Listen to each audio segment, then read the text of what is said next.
প্রেমে টানে হবিগঞ্জে এসে বিয়ের পিঁড়িতে বসেছেন মালয়েশিয়ান তরুণী। দর্শক, এ বিষয়ে বিস্তারিত থাকছে প্রতিবেদনে। মালয়েশিয়া থেকে চলে এসেছেন প্রেমিক, তাই বলে তাকে ছাড়েনি দেশটির তরুণী স্মৃতিনূর ফাতিম।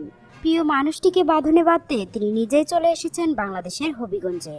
গত সপ্তাহে মালয়েশিয়ার বাসিন্দা ওই তরুণীর সঙ্গে হবিগঞ্জের একটি আদালতে এফিডেভিটের মাধ্যমে বিয়ে সম্পন্ন হয়েছে বানিয়াচং উপজেলার কবিরপুর গ্রামের আব্দুর রাকিব খান রাজার।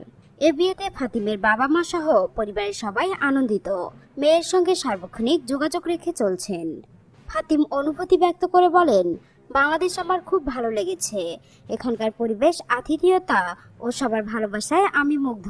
খাবারের মধ্যে এখানকার মাংসের কারি ও দই খুব ভালো লেগেছে।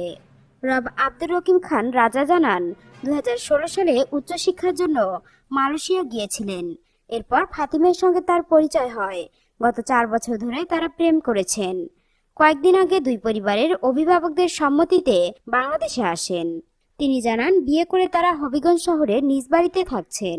দুজনে মিলে সিদ্ধান্ত নিয়েছেন কিছুদিন পর রাজা ফের মালয়েশিয়া চলে যাবেন এবং ফাতিম বাংলাদেশে অবস্থান করবেন।